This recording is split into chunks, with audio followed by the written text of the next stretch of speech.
So hey, we're ProtoML, and you can't be here because he has class. Who's heard of our group before, from last semester? So you know that thing we did? This is not that. It's like a complete rewrite. I'll give reasons why at the end. But just ProtoML, it's automating data analysis or analytics. Go ahead, Zach.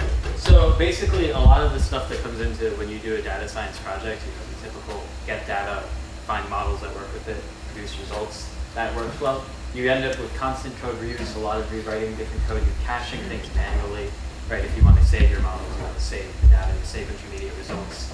You're not exploiting all these different patterns you can find very easily. And you have to handle like long-running processes, and you go out to lunch, but family, no, that's not fun. And then you have to, if you want to switch between different platforms, because there's really no one unified machine learning library or one language that implements every model possible, that's good. And going between those can be a real pain in the ass. So the basic idea is we're trying to solve all of these issues. So here's ProtoML. So here's what we're doing. We're making a pipeline framework, very similar to what we did last semester, except this one's extremely generic. So basically, every node in the graph is this thing called the transform. The transform is like some generic function, but the function type is on data types in quotes. So it could be like, you have categorical stuff, right? You can have real stuff, or ints, or binaries, right? Stuff like that. So stuff that describes data, those type of data types, right? Like a date, right? A date is very common, but what do you do with the date? Like, you just go in and you just write a script that transforms the date into something usable, but you can do that again and again and again. So the transforms, we'll get to that in the next slide. And they can be from any framework. And it handles caching and all that stuff locally because we have a persistence layer that does that well. And process execution is piped off to this thing called Luigi, which is this fantastic task execution framework from Spotify that they open source. And it lets you say, oh, tell me when this is done, or email me, or if this fails, text me, or some stuff like that. It has a lot of other stuff too, but that's like the cool stuff. And it can be run locally on like your computer, or it can be like, oh, I need to actually like run this on my full data set. You just like get like a Hadoop cluster and run it on there. Just kind of cool. Next. So basic idea behind transforms is that we have input data and output data, and all transforms are is they're just stateless functions that take input data and turn them into output data. And they can change the types, and we have to specify them. So one thing is we have something called a perceptron. This is, if any of you taking machine learning, you know what this is. If you don't, it's this algorithm written in the 60s that learns a line that separates points on a graph, or like a Cartesian plane, based on the classes. So basically what this produces is you give it real data floats, so a series of floats, vectors of floats, and it can turn this into labels, so binaries, or 1 or 0, 1 or 0. So that's one example. So each transform for us consists of a JSON file and something to execute on the data. So the JSON file just describes what it does, what the inputs are, and what the parameters are, and the constraints on all of those. And the data types and data format it handles, and so that needs to be defined. And then the execution context can be anything. So the idea is that we're just going to use the operating system as an abstraction layer. So you just literally run a script. So you write the script and run it. And that is your execution context. And they can be in any framework. And so it can be Python, it can be R, it can be MATLAB, anything that works that you can just run from the command line with specifying a JSON file to work. So what we're planning on building in is we want to build in some automatic data conversions, process execution and watching, data search and tagging. So you can tag. So as you're doing this, you can tag your data. You can search for it. You can search for models. You can search for packages, different libraries, function search, all that too. All of this should be accessible through a REST API, and Andy specifically is working on a GUI that acts as a front end to the API, which is Are there slides covering the UI? I should have talked about that. Just stop. Okay, so basically, does anyone know LabVIEW? Raise your hand. Okay. LabVIEw. How much of you just despise it? 100%. Okay. Basically, what we're trying to do is we're trying to make something similar to LabVIEW. It's hopefully not going to suck. But the idea is that you should be able to take these transforms, these abstract concepts of these transforms, put them on a screen as like a box, and draw arrows between them from the outputs to the inputs. So now you have your pipeline. It's very simple.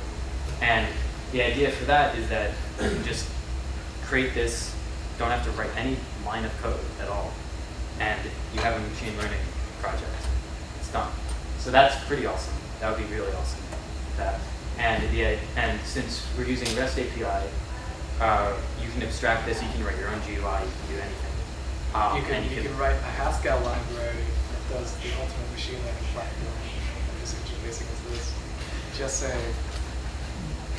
You could do basically the other part of this is that it's not just going to be a prototyping library at that point, because if you can use this REST API to call your pipeline as a REST endpoint, then you can extract data from it just from anywhere. So that's pretty cool. So basically, the REST API is probably the best idea, and it's also one of the huge things that's different from the previous project, which is all meant to be one local process. And all Python. And so basically, the automatic data conversions, it's not also on here, but we plan on including a ton of things that aren't machine learning models, but that do stuff to data. And the purpose of that is that 50% of a good machine learning project is not training models. It's doing things with the data, creating features, creating statistical analyses of the data, so you know what things to do. Cleaning data, imputations, all that sort of stuff. Excellent. And function search is awesome because imagine this. No, it's not next line. I got this. Is it? Yeah. No, I got this. Those are just pictures. Pictures say nothing. Okay, so function search, right? So going back to that date object, right? So you have dates, like a lot of data sets. Like, what can you do with them, right? So imagine you just say, okay, I have a date, and what can you output for me? And it just searches through all the transforms it knows that you have loaded onto the server and tells you, oh, I can turn date into ints. And if you read the description, it's like, oh, it transforms into like categorical seasons, or like what temperature it was at that time, or just like little things that just like common things you might do again and again and again, but you just have to do it once. You just have to say, okay, take this, make it into seasons, or make it into years, or make it into like days, or days away from a certain point, right? And it'll just do it. You don't have to worry. And if needed, you can also inline in Python, which is a feature we're also working on.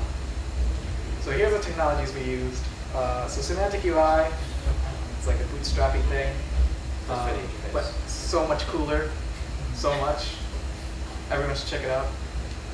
Elasticsearch is a JSON data store. And it's quite popular. It's used by a lot of companies. It's how the function search would be implemented.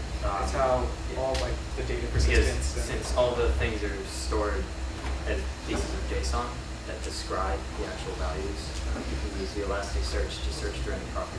And also, for what you want. Is like the implementation of our type system. So it's type safe in the sense that like you might make a mistake and accidentally send something that's like, let's say, sparse into something that's not sparse into something that's required to be sparse, and stuff just breaks. But if you like if you explain about that in your transform, then you get better type safety in the sense that it's like, oh no, you can't put this data here because I can't handle it. So it handles that too. And Luigi, Spotify, and Go is like the best language. It has a crown on it. Everyone should check out Google Go. Pretty awesome. That's what most of the projects is currently written in. So what's been done? We planned the architecture through and through and through, and then we had SDND, and then we had to plan it even more through and through and through. So we got a tight schedule and everything down. We have transforms for scikit-learn working, and an initial GUI, and the server is in not a working state because there's 15 parts that need to be glued together, but the 15 parts are in some working state. And to do. So expand all the features, API features we have documented. which includes like search and getting specific things out of each data column and stuff like that. More transforms, which Zach is going to be handling. Expanding out the GUI, which is completely Andy's job. He has fun with it. And then start work on the distributed server, which is also handled partially by Luigi. And me and David are taking care of the server stuff. Thanks to the usual suspects. Diago, who is an alumni now, but he's more or less working on the project. Alex White and Shankar. Is Shankar here? Hey. They've been helping us out. And David Warwick. Questions? How is this different from like say deployment or rapid mine or something like that? And where would I use it? Like, So, Go ahead. I looked at this. Scikit-learn does have a pipeline class, and I looked at it, but it's really It's a single one. It's a single one. That's what a huge part of it is. You don't want to have a single one. It's going to be a graph. You're going to be able to do crazy shit, just trees of nodes. Perhaps at some point you could have a transform. So another thing we didn't talk about here because it's not fully set in the architecture of how we implement it. There's meta transforms, which take transforms as so they're like higher order functions on transforms, and they take other transforms and do things with them. And with that, you could do something like implement a decision process based on the results from a model, right? So do this model if I get this value from this transform. Other than, so there's all sorts of stuff. And it's that over like the generic transforms. So you can have like any model from any platform in this decision process too. are you going to build in like? So what I learned from machine learning is that you put proofs on your error levels in machine learning. That's what I learned from that course. Are you going to do that? So Technically, it's completely realizable in the system because we let you put like custom attributes on the transform, and then you can have transforms work on that. most of those proofs rely on like the assumptions of the underlying probability distribution of Yeah. the data, and then And also the Hufting bound is also extremely pessimistic. yeah. And bias variance only works on stuff that's like works on mean squared error forms. But we are putting in stuff that allows you to like analyze like F1 score and all those scoring rules because those are too important. Yeah. So this is sort of a machine learning for hackers thing. It's not. This is not. We're not going to say that you can make strong academic papers using this, but then really what we're providing is no extra machine learning capability other than what the libraries and packages are using. So we're not. I mean, this realistically could be used for anything. It doesn't have to be machine learning. This is just a data flow architecture. We're focusing on machine learning right now because it makes sense and it was where the original idea came from, and it seems to be where the projects would be most benefited. But you could write transforms that do any computation, and it would be fine. So when do you think you're going to be like finished? And will this be like a website? Like So, YouTube and like YouTube? We signed a deal with Stern, so by the end of the semester. So You gotta do it. Yeah. no, Technically, our first deliverable is due Tuesday. and we're also having like a code sprint very soon. Yeah. So Like to sit down. those are entirely related, and so we should have like a working demo of the basic features done by then. So we're actually pretty close. It's just distributed stuff that's coming up, but that's something we need to work on. Meta transforms are something we need to work on, and expanding the libraries that we can use is also something we need to work on. So what's your plans? Like what's your plans for it after? After the semester, Yeah, keep going. just keep going.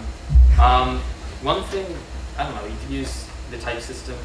One thing is that, it's always hard to figure out what models your machine learning project should use. If we have some sort of type system for data, you can use that to infer from previous people's experience. They, put it online, what they did, what worked, what didn't, that sort of stuff. And then you can have an inferential type system that says you should do this. Seems like a good project and like a community around it. Absolutely. That you can like share transforms and stuff is like a nice thing to build. Questions?